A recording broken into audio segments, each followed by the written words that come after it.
It was the kind of dawn that bruises the sky before it blooms, red and gold and hollow with wind. Clara May Larkin bent over her wilted garden, gray braid catching dust, hands blackened with earth that hadn't loved her crops in years. The town of Perdition Creek woke slow, but the wind always moved early, howling down from the canyons like a creature half-starved. Clara listened to it. There were stories in the wind. Some begged, some warned. She straightened with a grunt, her bones protesting, and caught sight of a shadow staggering by the creek's edge. It wasn't a coyote, though it moved like a wounded one. She blinked, wiped her brow with the back of a dirt-cracked hand. It was a boy, barefoot, dark hair plastered to his brow, a deep red soaking the right side of his shirt. He fell, disappeared into the reeds. Her boots found their way without her mind needing to lead. The world dimmed around her, just breath and mud, and that terrible stillness that lives near death. She knelt beside the boy. Apache, 12, maybe less. His eyes fluttered open and fixed on her face, pupils wide with pain. He tried to pull away. Easy now, she murmured, voice low, cracked from years without use. Ain't no harm coming for me. He didn't understand, but he stopped struggling. He was too weak to resist anything but death, and death had clearly come close already. She pressed a cloth to the bullet wound high in his shoulder, saw the blood flower out like ink and water. It wasn't fresh. It had dried, encrusted ridges. Maybe a day old. Infection had begun. Fever shimmered in his skin. She lifted him into her arms. He weighed little more than memory. The door to her cabin creaked loud as confession. She stepped inside, drew the curtains, barred the latch. Her fingers moved without thought. Water boiled, linens torn, herbs crushed. The boy moaned once, low and deep. She bent close, whispering wordless sounds meant to quiet ghosts. He drifted in and out while she cleaned the wound. Her hands, which hadn't touched another soul in a decade, remembered the way her son would twitch at the touch of iodine. She wiped the sweat from his brow and wrapped him in her dead boy's quilt. When a fire died to coals, she stared at him. He lay beneath the painting her husband once brought back from Santa Fe, 2 horses grazing in a sunlit canyon. The boy was barely breathing. She wondered what they'd say in town. She already knew. Sheriff Eli Boone came riding slow past her house before noon. His horse kicked up little puffs of dust like secrets. He didn't knock, just looked. One long glance through the curtain. Clara didn't move. She knew that kind of look. The kind men wore when they decided what the world was supposed to be, and you'd stepped outside of it. She fed the boy broth that evening. He didn't touch it at first, just stared at the spoon, suspicious, lips dry and cracked. Eventually, he took one mouthful, then another. She gave no smile, just nodded once, as if they'd struck some quiet bargain. Name's Clara, she said. Clara May Larkin. He blinked, said nothing. That night, as wind battered the windows, she sat by the fire, stitching his torn shirt with thread older than the boy himself. She hummed without knowing what tune she carried. Something soft, something from before the world had fallen apart. When she woke at dawn, there was a brick through the front window. Glass glistened like salt on the floorboards. The brick had a note tied around it with rusted twine. Let engines die. She didn't cry. She swept the shards into a copper basin and lit the stove. The boy stood in the doorway, blanket draped like a cape, eyes locked on hers. She met them, steady and worn. You're safe here, she said. He didn't nod, but he didn't look away either.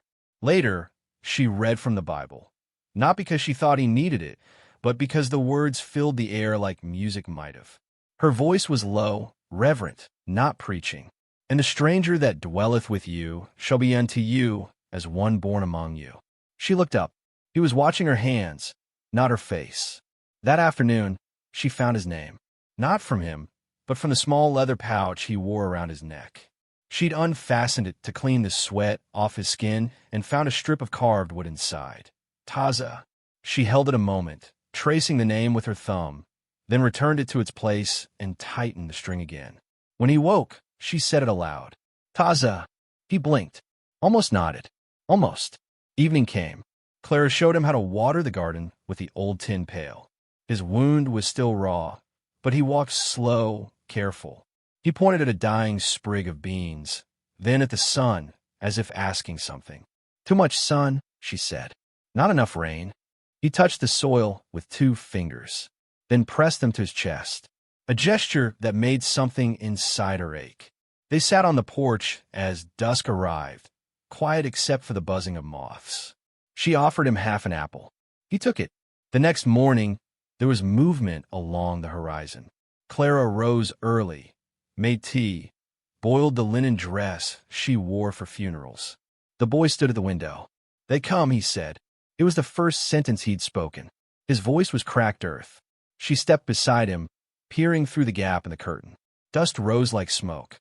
Hoofbeats thudded from a long line of riders, men bare-chested and painted, rifles gleaming in morning light. She counted 10, 20 more. Her breath caught as the figure at their head came into view. A man broad as a canyon shadow. His long braids whipped behind him. He carried a bough longer than her arm and wore an expression carved from storm clouds. The boy touched her hand. "My father," he said. She didn't pull away. The riders crested the ridge as the sun rose full behind them.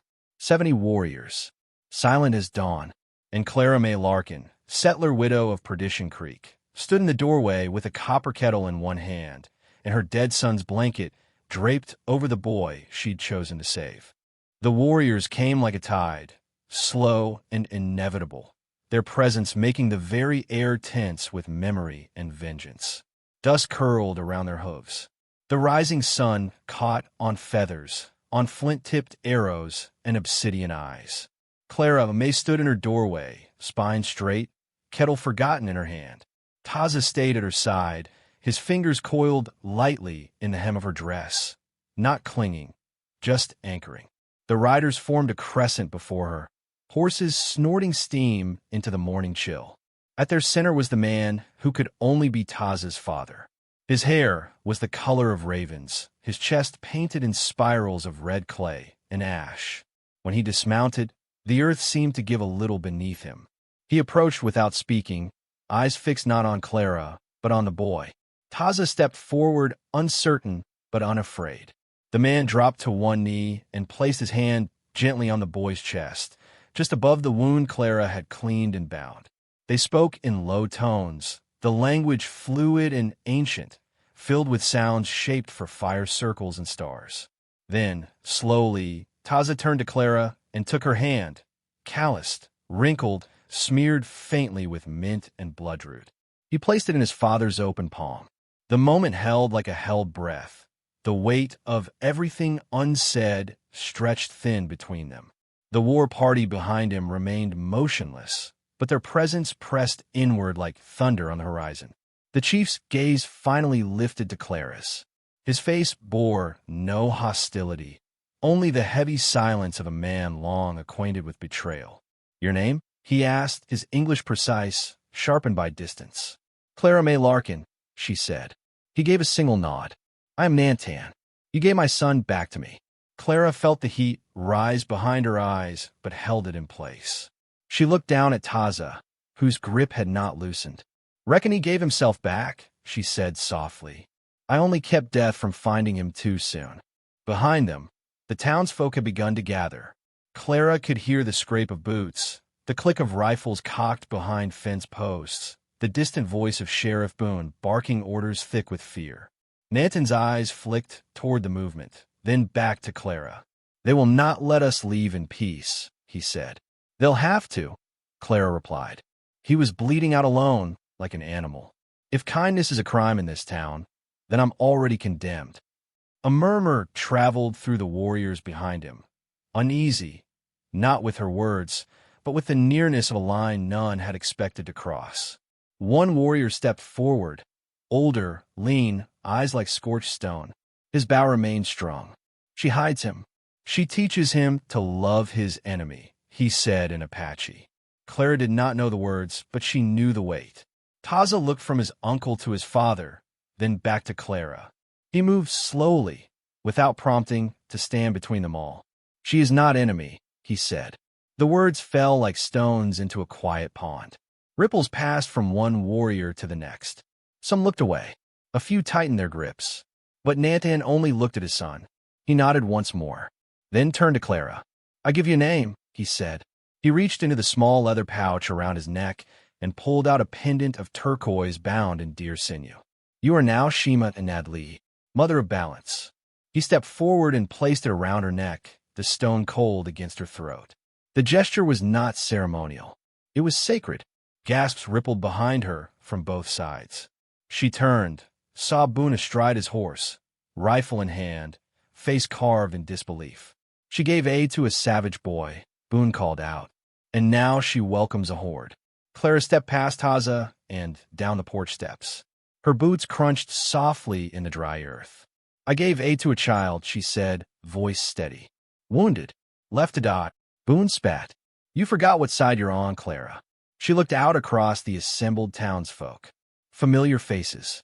Some she taught to bake bread in younger years. Some who bought her eggs. Others who never spoke her name except behind closed doors. "I didn't forget," she said, raising her voice. "I remember too well. I remember what it means to bury a child and still wake up the next day breathing."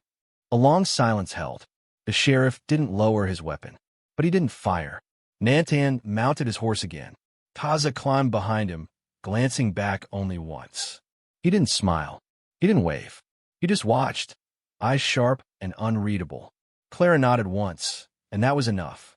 The riders turned, a silent procession against the dawn. Hooves stirred the dust into gold. As the war party disappeared into the hills, the town slowly scattered, like leaves uncertain of where to land.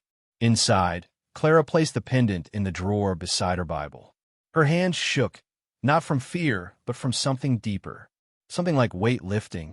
She lit the stove, fed the fire, and stood still in the warmth. Her window was still broken, the blood-stained linens still soaked in the basin. She hadn't changed the world, but she'd changed something. A knock came at the door. Not harsh, not urgent, just 3 quiet taps. She opened it. A young girl, Sarah Cotton, Elsie's daughter, stood there with a bundle of cloth. "My mama said not to come," she whispered, "but I made you a new curtain." Clara took it gently. "Thank you, child." Sarah hesitated. Was it true that he came back with warriors? Clara smiled faintly. They didn't come for war. What did they come for? Clara looked past the girl, toward the empty horizon, the silence that followed a storm. "To remember that mercy still breathes," she said, "and that sometimes it wears an old woman's face." The girl's eyes widened. Clara stepped back inside, curtain in hand. At the hearth, her kettle began to whistle, and behind her, the wind changed.